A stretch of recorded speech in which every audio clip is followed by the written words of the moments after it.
Hello students, this is Mr. Elliott. I'm here to give you some notes about the law of conservation of mass. And of course this ties right into everything we've been studying about chemical reactions and chemical equations and chemical symbols, reactants and products and all that good stuff. Now the primary purpose of this is to help you with this study guide. The study guide that we're looking at is going to be for the next upcoming test. Well, let's break it down here. Chemical equations have two basic parts. You have the reactants, and then you have the products. Now the reactants, those are the things that you combine together, the things that you start out that chemical reaction with, and then you end up producing something. Because during a chemical reaction, your reactants break and form the bonds down at the molecular level, and that makes a new substance come out of that new arrangement. And these things are called the products. Here's an example. In this case, reactants are on the left. You read this, 2H2 plus O2 yields 2H2O. There you go. There's your reactants. And then there's your products, which turns out to be water.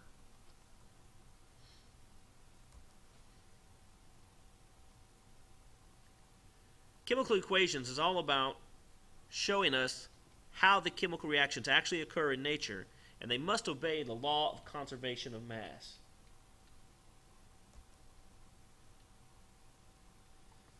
Hopefully you remember that the law of conservation of mass states that matter is not created or destroyed during normal chemical reactions. Another way of stating this is atoms are never lost or gained in a chemical reaction. All you're doing is rearranging them. So I'm going to give you an example of an equation now.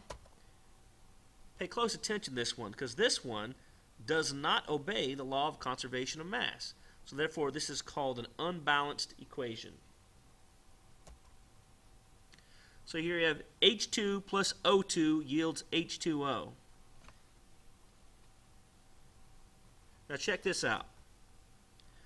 Look at the number of atoms we have here. Because the trick of this is always to count the atoms on each side. If you notice on the reactant side, I've got 2 hydrogen and I've got 2 oxygen. But on the product side, I've got 2 hydrogen, so hydrogen's okay, but I've only got 1 oxygen. Well, that's a problem. It could not work like this in nature. This does not obey the law of conservation of mass. So therefore, this is an unbalanced equation. After all, 4 is not equal to 3, my friends. What's the trick? Count those atoms on each side.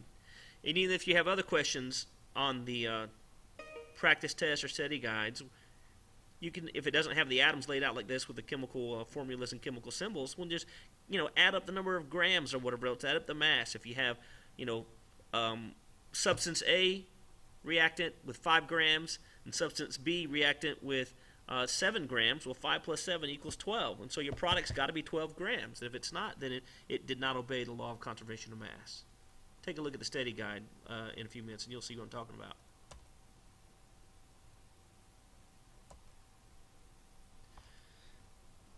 Later on in high school, you'll learn how to actually balance the equations. And that's not something we really need to know for our 8th grade science curriculum.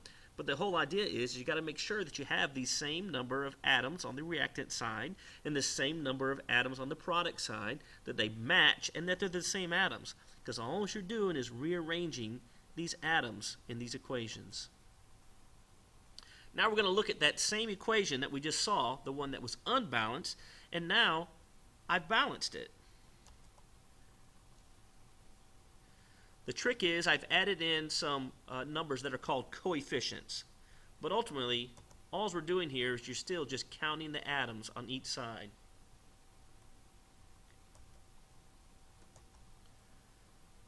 What I have here, this is a coefficient. The coefficient is that big number in front of hydrogen's symbol. And these coefficient numbers, they tell you to multiply. That tells me I need to multiply everything that that coefficient is connected with. Well, in this case, on the reactant side, it's only connected with H2. So that tells me it's going to be 2 times 2 for the hydrogen, which means I actually have 4 hydrogen. Now on the reactant side, you see I have the same scenario. I got 2 times 2 hydrogen, making that 4. However, that 2 is also connected with the other part of that compound, H2O, so it's also 2 times 1 oxygen, making that 2. So what this means is I've got 4 hydrogen on the reactant side. I also have 4 hydrogen on the product side. Now back to the reactant side, I've got 2 oxygen, and because of that coefficient number on the reactant side, I've also got 2 oxygen over there. So this is a balanced equation. Now these other little numbers that we keep talking about, they're called subscripts. There's one right there. These are the small numbers below and to the right of an atom, and they tell you the number of atoms. Well, that's it for our brief notes and review on the law of conservation of mass. I hope you can use this to help you complete the study guide and do well on the test. Well done.